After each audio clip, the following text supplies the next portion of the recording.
আসসালামু আলাইকুম। আমার ফেসবুকে যারা আছেন আপনাদের সবাইকে শুভেচ্ছা জানাচ্ছি। আপনাদেরকে একটা গুরুত্বপূর্ণ জিনিস বলতে চাচ্ছি। আমি সরকারে আসার আগে এবং এর পরে বহু মানুষ আমার সাথে ছবি তুলে রিকোয়েস্ট করে, অনেক করে ছবি তুলে। সরকারে আসার আগে এমনও হয়েছে, বহু প্রোগ্রামেও গিয়েছি, অনেকে ছবি তুলেছে। এখন আমাকে কেউ কেউ জানিয়েছে এই সমস্ত ছবি দেখিয়ে কেউ কেউ অবৈধ সুবিধা আদায়ের চেষ্টা করছেন এবং কেউ কেউ নাকি বিভিন্ন কথা বলে চাঁদা আদায়েরও চেষ্টা করছেন। এগুলো আমি শুনেছি, সত্য মিথ্যা জানি না। আমি এটা তীব্র প্রতিবাদ করছি। যারা এই সমস্ত কর্মকাণ্ড করছে বা করার চেষ্টা করছে, আপনারা তাদেরকে পুলিশে ধরিয়ে দিবেন।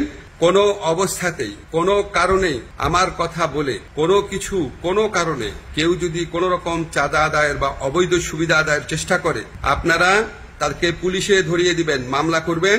মামলার কপি আমার ফেসবুকে পাঠিয়ে দিবেন, আমার যে ফ্রেন্ডদের পেজ আছে সেখানে পাঠিয়ে দিবেন, এবং অবশ্যই আমি চেষ্টা করব এটার বিরুদ্ধে ব্যবস্থা নেওয়ার জন্য। আমি বা আমার সরকারের কেউ কোন রকম অবৈধ কাজের প্রশ্রয় দিবে না। এই সমস্ত কাজ যারা করার চেষ্টা করছেন বা করছেন তাদেরকে আমি কঠোর হুঁশিয়ারি জানাচ্ছি। বাংলাদেশের মানুষের সাথে কোন রকম অন্যায় করবেন না, আমাদের কারো নাম ব্যবহার করবেন না, আমাদের নামে কোন রকম চাঁদাবাজি, অবৈধ সুবিধা আদায়, কাউকে কোন রকম হুমকি দেওয়া, এসব থেকে বিরত থাকবেন।